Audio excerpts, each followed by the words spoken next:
ఓం శ్రీ మాత్రే నమః శ్రీ గురుభ్యో నమః. అమ్మవారి పిలుపు ఛానల్కి స్వాగతం అండి. ఆ అమ్మవారి యొక్క ఆశీస్సులు మనపై ఎప్పుడు ఉండాలని మనస్ఫూర్తిగా కోరుకుంటూ ఈరోజు వీడియో అయితే స్టార్ట్ చేయబోతున్నాను ఫ్రెండ్స్. ఈరోజు వీడియోలో అమ్మవారి పిలుపు ద్వారా మనకు అందబోయేటువంటి సందేశం ఏమిటి అంటే, బిడ్డ, నీ జీవితంలో ఒక అద్భుతాన్ని జరిపించబోతున్నాను, నీవు కన్న కల సకారం చేయబోతున్నాను అనేసి ఈ రోజునైతే నీ ముందుకు ఈ విధంగా తీసుకువచ్చాను అంటున్నారండి ఆ తల్లి.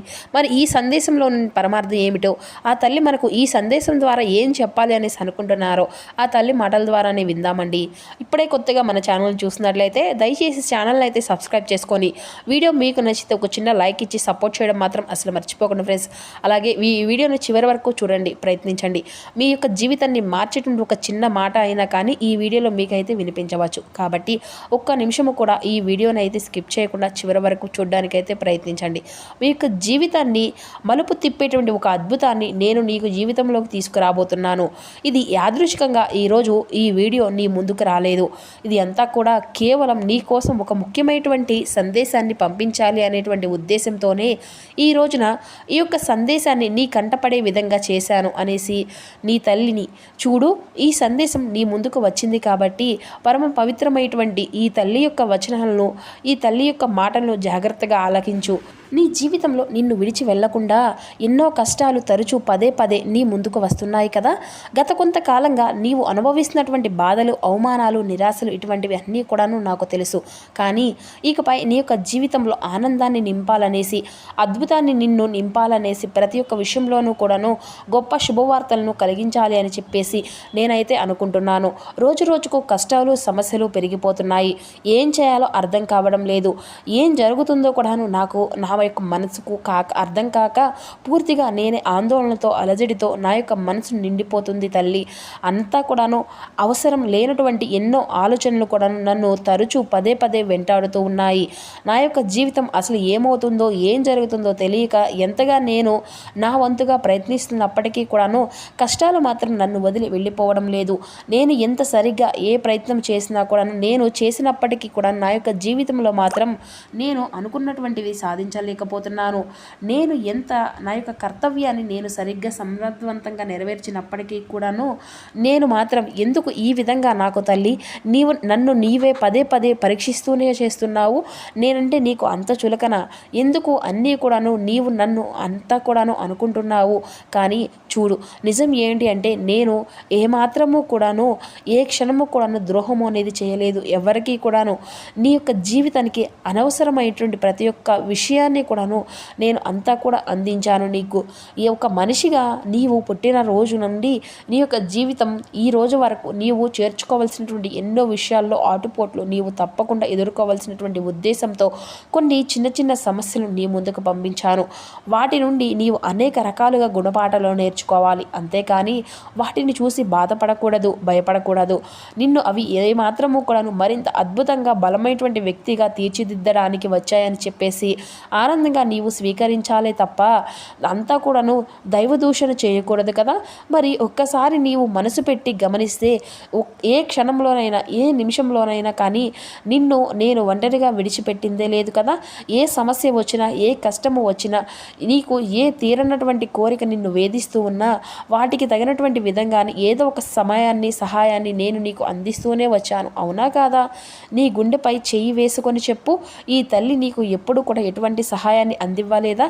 నీ కష్టానికి తగినటువంటి విధంగా నేను ఎప్పుడూ కూడా స్పందించలేదా? నీ యొక్క జీవితానికి అనవసరమైనటువంటి సహాయాన్ని నేను ఎప్పుడూ కూడాను చేయలేదా? చూస్తూను వచ్చాను. నేను ఎప్పుడూ కూడాను నీవు నన్ను గమనించిందే లేదు. నేను చూశాననేసి ఒక్క మాట కూడా నీ యొక్క పెదవుల నుండి రావడమే లేదు. ఏదైనా కానీ నీ యొక్క సమస్య నుండి నీవు బయటపడడం మాత్రమే నీకు కావాలి, అంతేనా? సమస్య వచ్చింది, సమస్యను చూసి పోరాడడం కాదు, సమస్య నీ నుండి పారిపోవాలని చెప్పేసి ఎప్పుడైనా కానీ కోరుకున్నావా? ఒక సమస్య కాదు మరొక సమస్య, ఒక కష్టం కాదు మరొక కష్టం అనేసి అనుకుంటూ కూర్చున్నావే కానీ ఎప్పుడైనా కానీ నీ జీవితంలో ఇది నాది, ఇది నా కోసం వచ్చింది, అలాగే దీనివల్ల నేను నేర్చుకోవాల్సింది ఏమిటి, దీనిని నేను ఏ విధంగా తీసుకోవాల్సినటువంటి విషయం ఏమిటి అని ఎప్పుడైనా కానీ గ్రహించావా? ఒక అద్భుతం అదృష్టం మన నుండే ప్రారంభం అవ్వాలి, మన నుండే మొదలవ్వాలి. కాబట్టి ఈరోజు ఈ యొక్క మాటలు నీకు బలంగా ఎందుకు వినిపిస్తున్నాను అంటే, నీ జీవితంలో నీవు అన్ని రకాల సమస్యలను, కష్టాలను చూశావు, అలాగే పేదరికంలోనూ గడిపావు, అలాగే మధ్య తరగతి కుటుంబంలో ఉన్నటువంటి లోటుపాట్ల విషయాల గురించి తెలుసుకున్నావు. కానీ ఈ రోజున ఏ సమస్య నుండి నేను నిన్ను కాపాడడం లేదు అని చెప్పేసి నన్ను నీవు దూషిస్తూ కూర్చోవడం న్యాయమా చెప్పు? ఏ విషయంలోనూ కూడా నీకు న్యాయం చేయలేదు, అన్ని విషయాల్లోనూ కూడా నీకు న్యాయమే చేశాను. ప్రతిదీ కూడాను నీకు కావాల్సిందే అని అందించాను, నీకు అక్కర్లేనిది నీ నుండి దూరం చేశాను. కానీ నీవు నన్ను అర్థం చేసుకోలేదు, మనుషులను అర్థం చేసుకుంటున్నావు, అలాగే నీకు ద్రోహం తలపెట్టినటువంటి వారి సైతం అర్థం చేసుకుంటున్నావు. కానీ మనసా వాచా కర్మన నీకు ఉన్నటువంటి నీ యొక్క దైవాన్ని మాత్రం నువ్వు నమ్ముకున్నటువంటి ఈ యొక్క దైవాన్ని మాత్రం నీవు అర్థం చేసుకోవడంలో ఎందుకు నీవు విఫలమవుతున్నావు? నన్ను ఎప్పుడైనా కానీ ఒకటి గుర్తుపెట్టుకో, నీవు నీ చుట్టూ ఉన్నటువంటి వారు మోసం చేయడమే కానీ నీవు నమ్ముకున్నటువంటి నీ యొక్క దేవుడు నిన్ను ఎప్పుడు కూడా అన్యాయం అనేది చేయడనేసి ఎన్నోసార్లు చెప్పాను. కొంచెం నీ యొక్క జీవితంలో వచ్చేటువంటి ఆలస్యాన్ని నీవు గ్రహించాలి, కొంచెం ఓర్పు పట్టాలి. ఏ విషయానికి కూడాను నీవు ఎక్కువగా స్పందించకూడదు. పక్కన వారితో నీ యొక్క జీవితాన్ని అసలు పోల్చుకోవద్దు. వారికి వచ్చినటువంటి వారికి అనేక రకాల శుభాలు అనేవి జరుగుతున్నాయి, నా జీవితం మాత్రం ఇంతే, ఈ విధంగానే ఎందుకు అందడం లేదు అనేసి భగవంతుడా నుండి నాకు ఎప్పుడూ కూడాను నా యొక్క అదృష్టం నన్ను వెంటాడుతూనే ఉంటుంది అనేసి నన్ను అయితే నీవు ఎప్పుడూ కూడాను అస్సలు పోల్చుకోవద్దు. ఎన్నోసార్లు చెప్పాను, ఎదుటి వారితో నీ యొక్క జీవితాన్ని అస్సలు పోల్చుకోవద్దని. ఎదుటి వారితో నిన్ను నీవు పోల్చుకొని చూసుకున్నప్పుడు నీవు ఎప్పుడూ కూడా అసంతృప్తిలోనే బ్రతుకుతావు. కాబట్టి నీకు తగినటువంటి విధంగా నీ యొక్క కష్టాన్ని, నీ యొక్క సమస్యలు నీవు ఎదుర్కోవడంలో నీ యొక్క కర్తవ్యాన్ని నీవే సమగ్రవంతంగా నెరవేర్చుకోవడం లేదు. కోపతాపాలతో, చిరాకులతో నీ యొక్క జీవితాన్ని ఎప్పుడూ కూడాను గందరగోళంలోనే గడిపేస్తున్నావు. ఏ విషయంలోనూ కూడాను నీవు ఓర్పును వహించడం లేదు. కాబట్టి నీవు ఈ విధమైనటువంటి మాటలను ఈ రోజున చెప్పవలసింది వస్తుంది అంటే కొంచెమైనా కానీ నీ యొక్క కోపాన్ని నీవు నిగ్రహించుకో, అలాగే మౌనంగా ఉండడం అలవరుచుకో. ఎదుటి వ్యక్తులతో నీ యొక్క జీవితాన్ని పోల్చుకోవడం పూర్తిగా మానేసేయి. నిన్ను నీవు ప్రశాంతంగా ఆలోచించడం మొదలుపెట్టు. నీకేం కావాలి, ఏం కాకూడదు, అలాగే నీవు ఏది అవసరం, నీకు ఏది అవసరం లేదు, ఇది అంతా కూడా నువ్వు ఎప్పుడైనా కానీ ఆలోచించావా? ధైర్యాన్ని ఎప్పుడైనా కానీ నీ యొక్క జీవితంలో పొందావా? మరి ఈ యొక్క మార్పుల కారణం నీ యొక్క జీవితంలో జరిగేటువంటి అనుభవాలే కదా. కాబట్టి ఈ యొక్క అనుభవాలను నీవు గుణపాఠాలుగా నేర్చుకోవాల్సింది పోనీ అంతా కూడా భగవంతుని ఎందుకు ఈ విధంగా తిడుతూ ఉంటున్నావో చెప్పు. నీవు ఎన్నో ఆశలు ఉన్నాయి, నీ మనసులో ఎన్నో కళ్ళు ఉన్నాయి, నాకు తెలుసు. వాటన్నిటికీ కూడాను ఇతరుల యొక్క ప్రవర్తన, ఇతరుల యొక్క మాటల ప్రభావం అనేది నీ యొక్క మనసును బాగా తాకింది. నీవు ఏం చేశావనేసి భగవంతుడు అన్నీ కూడా చెప్పేసి అంటూ ఉంటున్నాడే కానీ నిన్ను అనేక రకాలుగా కొంతమంది వ్యక్తులు వ్యతిరేకమైనటువంటి ఆలోచనలు గురి చేసే విధంగా వారి యొక్క మాటలు అనేవి ఉంటున్నాయి. కాబట్టి ఎదుటి వ్యక్తుల యొక్క మాటలను ఎంత తక్కువగా వింటే నీ యొక్క జీవితం అంత బాగుంటుంది. ఇక ముందు నీకేం కావాలి, నీ యొక్క కుటుంబం కోసం నీవు ఏం చేస్తున్నావు, నీకు అసలు కావాల్సింది ఏంటి అనేది నీ యొక్క మనసును ఒక్కసారి నీవే అడిగి తెలుసుకో. నిన్ను నమ్మినటువంటి వారు ఎవరు అనేది కూడా అంతా కూడా నీవు ఎవ్వరూ కూడా మోసపోలేదు, నిన్ను ఎవరిని కూడా నువ్వు మోసం చేసింది లేదు. చేయవలసినటువంటి ఆలోచనలతో నా యొక్క భక్తులను, నా యొక్క దేవాలయానికి కానీ లేదంటే మనసులో ప్రదేశాన్ని కానీ నేను ఎప్పుడూ కూడా సంపాదించుకోలేరు కదా. నేను ఎప్పుడైనా కానీ మీరు బాధపడినటువంటి స్థితిలో ఉన్నప్పటికీ కూడాను నీ మంచే కోరుకుంటున్నాను. అందుకే అనేక మంది అసలు యొక్క స్వభావాన్ని అయితే వారు పూర్తిగా మర్చిపోయి ఇదిగో ఇలా కోపతాపాలకు గురైపోయి భగవంతుని సైతం నిందిస్తూ కూర్చుంటున్నారు. నీ యొక్క హృదయాన్ని ఈ మాటలను కూడా కొంచెం గాయపరిచే విధంగా ఉంటుంది చూడు. కానీ నేను నీకు సత్యాన్ని చెప్పాలనుకుంటున్నాను. నీవు చేసేటువంటి పనుల్లో కొంచెం వ్యతిరేకం కనిపిస్తుంది, నీవు నడుస్తున్నటువంటి మార్గం సరిగా లేదు. కాబట్టి నేను నీకు గుర్తు చేస్తున్నాను. నీవు ఎన్నో రకాలుగా బాధలు పడుతూ ఉంటున్నావు, కాదనడం లేదు. ఇప్పుడు ప్రతి ఒక్క విషయాన్ని కూడా నీవు భయపడుతూ బాధపడుతూ అలాగే ఆగిపోతున్నావా? నేను ఇక్కడ ఏం చేస్తే నలుగురు కూడా ఏమనుకుంటారో, ఏం జరుగుతుందో అనేటువంటి భయము అలాగే ఆందోళన నిన్ను ఎప్పుడూ కూడా నిలిచివేసే విధంగా చేస్తుంది. కాబట్టి ఆ యొక్క భయాన్ని విడిచిపెట్టుకో. నీకేం చేయాలి, ఏం చేస్తే బాగుంటుంది దానిపై శ్రద్ధను పెట్టు. నీ యొక్క బాధను, నీ యొక్క సమస్యను ప్రతి ఒక్కటి పక్కన పెట్టి నీవు ఏం చేయాలనుకున్నటువంటి పనిని అంతా కూడాను సమగ్రవంతంగా చెయ్యి. నీ యొక్క కర్తవ్యాన్ని నీవు నెరవేర్చు. తద్వారా మంచి ఫలితాన్ని అయితే నీకు విడిచిపెట్టేసేసి ఎన్నోసార్లు చెప్పాను కదా.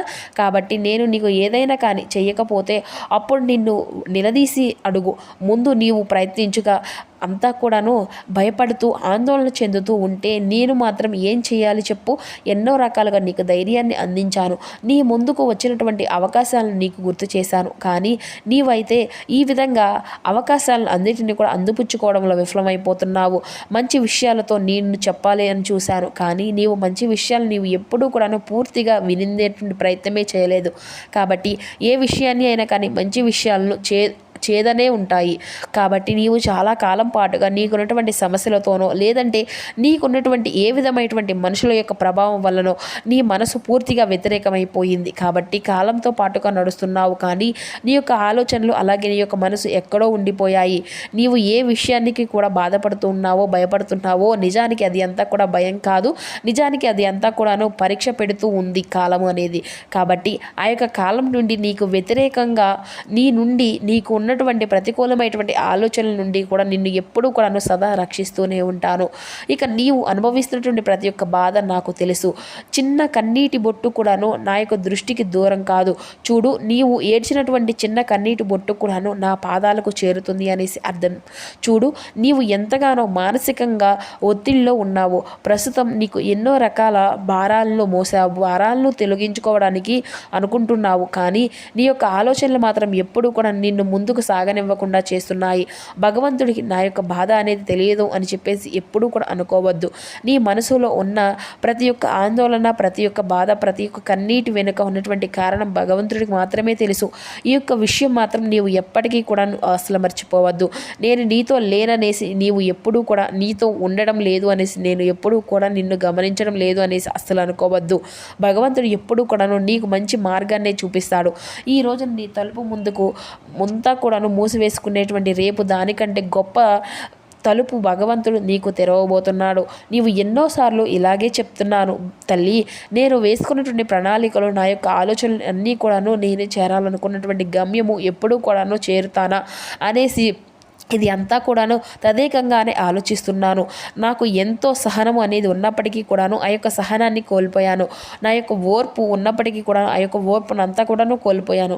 నాకు ఎక్కువగా ఈ మధ్యకాలంలో చికాకు, కోపము అలాగే బద్ధకం కూడా నా యొక్క జీవితంలోకి ఎక్కువగా తోడవడం వలన నేను అనుకున్నటువంటి గమ్యాన్ని నేను చేరుకోలేకపోతున్నాను. ఇవి అన్నీ కూడాను నీ యొక్క మనసులో నీవు అనుకుంటున్నావు, కానీ ఏ బద్ధకము అయితే నిన్ను పదే పదే కూర్చోబెడుతుందో ఆ యొక్క ఆలోచనే నిన్ను ముందుకు సాగనివ్వకుండా నీకు ఈ విధంగా చేస్తున్నాయి. ఏదైతే మనుషులు నిన్ను దేనికి కూడా పనికిరావు అని చెప్పేసి, నీవు దేనికి కూడా అర్హులు కావు, నిన్ను నేతి కూడా సూటిపోటి మాటలతో అంటున్నారో అటువంటివి అన్నీ కూడా వింటూ అలా కూర్చొని ఉంటున్నావు. కానీ నీ యొక్క ప్రయత్నం మాత్రం నీవు చేయడం లేదు. నేను ఏమంటున్నాను అంటే, నీ యొక్క ప్రయత్నం నీవు మొదలుపెట్టు. ప్రయత్నాన్ని తగినటువంటి విజయాన్ని నేను నీకు ఖచ్చితంగా పరిచయం చేస్తున్నాను అని చెబుతున్నాను. నీ జీవితంలో అద్భుతం అనేదే జరగలేదు. నా జీవితం ఏం జరుగుతుందో తెలియదు, కానీ ఇప్పటి వరకు నేను అద్భుతాన్ని చూసిందే లేదు తల్లి అనేసి అనుకుంటున్నావు కదా. నేను సిద్ధంగా ఉన్నాను. నీ జీవితంలో అద్భుతాన్ని జరిపించబోవడానికి నీవు మరింత సిద్ధంగా ఉన్నావా? నాతో కలిసి నడవడానికి ఇక ఆలోచిస్తూ కూర్చోవద్దు. నీ యొక్క వ్యతిరేకమైనటువంటి ఆలోచనలు పక్కన పెట్టు, బద్ధకాన్ని విడిచిపెట్టు, కోపాన్ని, చికాకులను అన్నిటినీ కూడా కాసేపు కొంతకాలం పక్కన పెట్టేసి నీ యొక్క మనసుని నిర్మలంగా ఉంచుకో. ఉదయం నిద్ర లేచింది మొదలు నీ యొక్క మనసును సంతృప్తిగా ఆనందంగా ఉండాలి. ఉదయాన్నే కాసేపు ధ్యానము, యోగా లాంటివి అలవర్చుకో. అలాగే కాసేపు ప్రకృతి వడిలో కాసేపు నీకు ఇష్టమైనటువంటి పూల మొక్కల వద్ద కాసేపు సమయాన్ని గడుపు. నీకు ఇష్టమైనటువంటి సంగీతాన్ని కాసేపు ఆలకించు. ఇట్లా ఉన్నటువంటి వారితో ప్రేమగా మాట్లాడు. పెద్దవారి యొక్క ఆశీర్వచనాలు తీసుకో. ఎవరితో కూడాను దురుసుగా మాట్లాడడం కానీ, దురుసుగా సమాధానం చెప్పడం కానీ అసలు చేయవద్దు. దాని యొక్క ప్రభావం అనేది నీ యొక్క మనసు అంతా కూడా మెదలాడేటువంటి ఆలోచనలు చాలా గొప్ప కారణంగా అవుతుంది.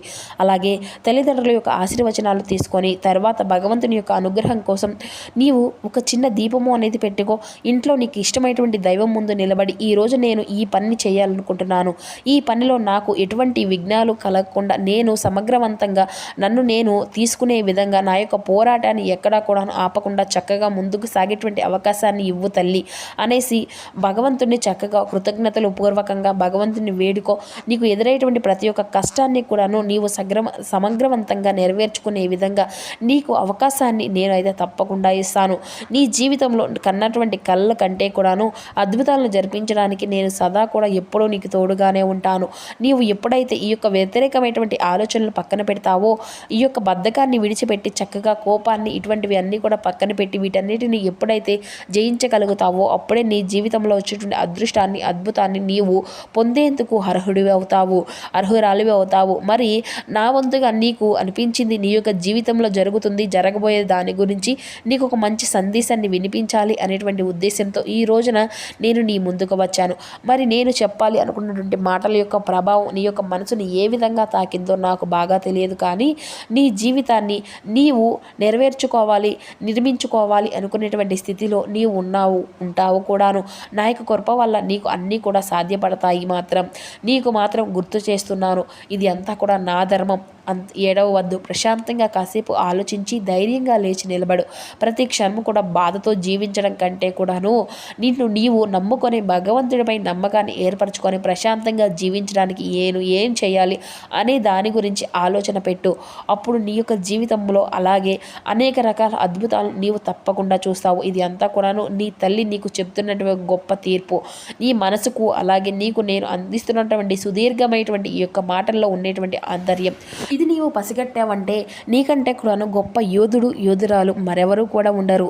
సర్వదా ఆనందంగా సంతోషంగా ఉండాలి అని ఈ తల్లి నీ నుండి కోరుకుంటూ సెలవు తీసుకుంటుంది. మరి విన్నారు కదండి, ఈరోజు ఆ తల్లి మనకు పంపించినటువంటి ఈ యొక్క సందేశం మీ అందరికీ కూడా నచ్చింది అనుకుంటున్నాను. నచ్చితే మాత్రం మరికొందరికి షేర్ చేయండి. ఓం శ్రీ మాత్రే నమః, శ్రీ గురుభ్యో నమః, జై దుర్గా భవాని.